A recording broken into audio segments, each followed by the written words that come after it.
ব্রট to you by V-Guard, co-powered by Sensodyne ও ভিমল বলো কথা কেশরী। Associate sponsor UltraTech cement. রাজ্যের মুখ্যমন্ত্রী মমতা বন্দ্যোপাধ্যায়, তার নিশানায় ইসকন, তার নিশানায় ভারত সেবাশ্রম সংঘ এবং রামকৃষ্ণ মিশন।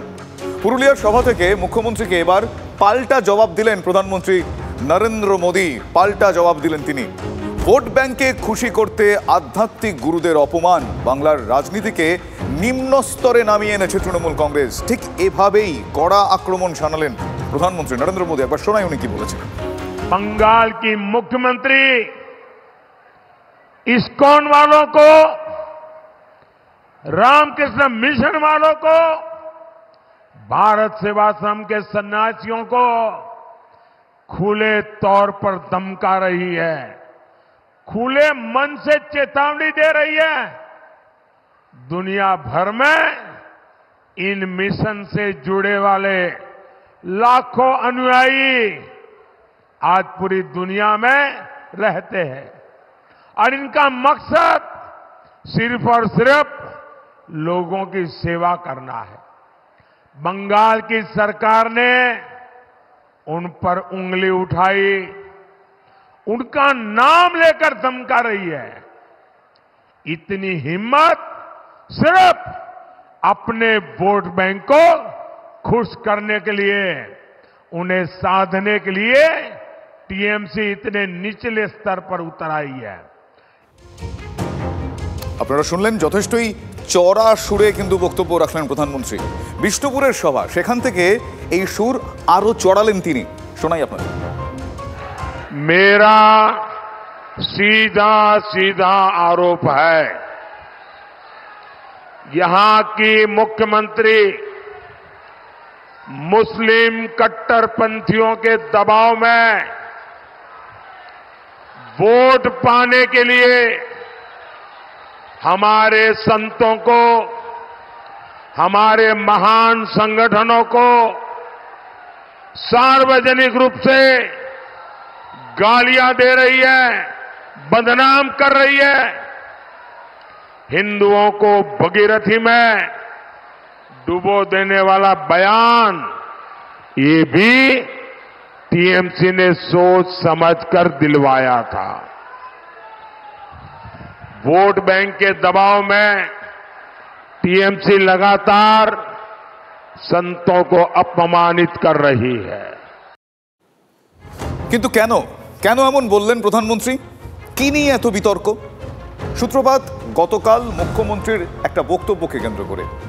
কি বলেছিলেন সেই বক্তব্যে মমতা বন্দ্যোপাধ্যায়? শোনাবো আপনাদের।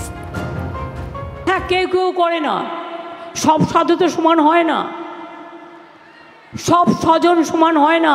এই যে বহরমপুরের একজন মহারাজ আছেন, আমি শুনেছি অনেক দিন ধরে, কার্তিক মহারাজ। ভারত সেবা সংঘকে আমি খুব শ্রদ্ধা করতাম, কিন্তু যে লোকটা বলে আমি তৃণমূল কংগ্রেসকে এজেন্ট বসতে দেবো না, সে লোকটাকে আমি সাধু বলে মনে করি না। তার কারণ তিনি ডাইরেক্ট পলিটিক্স করে দেশটার সর্বনাশ করছেন। আমি আইডেন্টিফাই করেছি কে কে করেছেন। আসানসোলে একটা রামকৃষ্ণ মিশন আছে। আমি রামকৃষ্ণ মিশনকে কি হেল্প করিনি? সিপিএম যখন খাবার বন্ধ করে দিয়েছিল, আপনাদের অস্তিত্ব নিয়ে, স্বাধিকার নিয়ে, তখন কিন্তু আমি পুরো সমর্থন দিয়েছিলাম। যেমন আমি শুনলাম আসানসোলের একটি মিশন আছে। ইসকনও মনে রাখবেন 700 একর জমি দিয়েছি। দিল্লি থেকে নির্দেশ আসে, বলে বিজেপিকে ভোট দেওয়ার জন্য বলো। কেন করবে সাধু সন্তরা এই কাজ? কিন্তু রামকৃষ্ণ মিশনকে সবাই সম্মান করে, শ্রদ্ধা করে। ওদের কাছে একটা হোয়াটসঅ্যাপ আছে গ্রুপ, ওদের যারা মেম্বার হয় তাদের নাম যারা দীক্ষা নেয়, তাদেরকে আমি ভালোবাসতে পারি, আমি দীক্ষা নিতে পারি, কিন্তু রামকৃষ্ণ মিশন ভোট দেয় না কোনোদিনও, এটা আমি জানি। তার আমি অন্যকে কেন ভোট দিতে বলবো? কেউ কেউ ভায়োলেট করছে, সবাই নয়। কিন্তু মনে রাখবেন, স্বামী বিবেকানন্দের বাড়িটাই থাকতো না, আপনাদের এই মেয়েটা যদি বেঁচে না থাকতো। আপনারা শুনলেন মুখ্যমন্ত্রীর বক্তব্য। মুখ্যমন্ত্রীর এই বক্তব্য ঘিরে শুরু হয়ে গেছে জলঘোলা। পথে নেমেছেন সাধু সন্ন্যাসীদের একাংশ। কার্তিক মহারাজকে নিয়ে যে মন্তব্য করেন মমতা বন্দ্যোপাধ্যায়, তার প্রতিবাদে একটা ধিক্কার মিছিল বের করেন তারা। বেলডাঙ্গায় সে মিছিল হয়। বেলডাঙ্গা ভারত সেবাশ্রম সংঘের সামনে থেকে সংঘ অনুরাগী ভক্তদের উদ্যোগে এই প্রতিবাদ মিছিল সংগঠিত হয়। একবার দেখাই সেই ছবি আপনাদের। পাশাপাশি এই নিয়ে রাজনৈতিক চাপানুতরও শুরু হয়ে গিয়েছে। তৃণমূলকে চড়া সুরে বেঁধেছে বিজেপি, কি বলছে বাম কংগ্রেস, শোনাই আপনাদের ব্যাক টু ব্যাক। দেখুন, তৃণমূল কংগ্রেস একটা সর্বগ্রাসী রাজনৈতিক দল। তৃণমূল কংগ্রেস চায় যে রামকৃষ্ণ মিশন, ভারত সেবাশ্রম সংঘ কিংবা ইসকনের সন্ন্যাসীরা প্রকাশ্যে দাঁড়িয়ে মমতা বন্দ্যোপাধ্যায়ের হয়ে, তার দলের হয়ে প্রচার করুক এবং তাদের যে প্রাতিষ্ঠানিক লুট আর সীমাহীন লোভ সেটাকে তারা বাহবা দেন। তো সেটা তো সম্ভব নয়। কার্যত সমাজের সর্বস্তরে মানুষ প্রতিরোধ করছে। মুখ্যমন্ত্রী কার্যত তার দলকে একটা হাস্যাস্পদ অবস্থায় দাঁড় করিয়ে দিয়েছেন। পশ্চিমবঙ্গে যে আর্থসামাজিক অবস্থা তৃণমূল কংগ্রেস তৈরি করেছে তাতে চূড়ান্ত সর্বনাশের দিকে এই রাজ্য চলে গেছে। ও তো গতবার তৃণমূলের নেতা শুভেন্দু অধিকারীর সঙ্গে ভোট করেছিল কার্তিক মহারাজ। এখন কেউ যাই না, হঠাৎ ইকুয়েশন চেঞ্জ হয়ে যেত দিদির। কার্তিক মহারাজ খুব পেয়ারের লোক ছিল দিদির। গতবার ওকে ব্যবহার করেছিল আমার বিরুদ্ধে। হঠাৎ করে ইকুয়েশন চেঞ্জ হয়ে সমীকরণ পাল্টে যাচ্ছে হয়তো। ঘাটাল লোকসভা কেন্দ্রের অন্তর্গত কেশপুর অঞ্চল, সেখানে অভিষেক বন্দ্যোপাধ্যায় সভা করছেন। কি বলছেন আমরা শুনবো সরাসরি।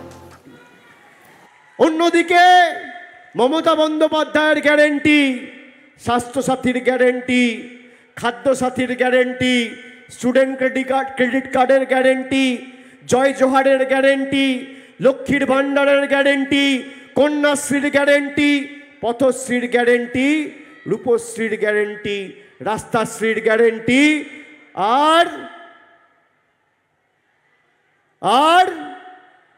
মানুষকে মানুষের অধিকার পৌঁছে দিয়ে আগামী দিন আবাসে মানুষের ছাদ তৈরি করে দেওয়ার গ্যারেন্টি। আমি আপনাকে বলছি, যারা আবাসের জন্য বাড়িতে ফর্ম ভরে অ্যাপ্লাই করেছিলেন, আমাদের প্রতিনিধিরা আপনাদের কাছে গিয়ে গত কয়েকদিনে আপনাদের তথ্য নিয়ে এসছে।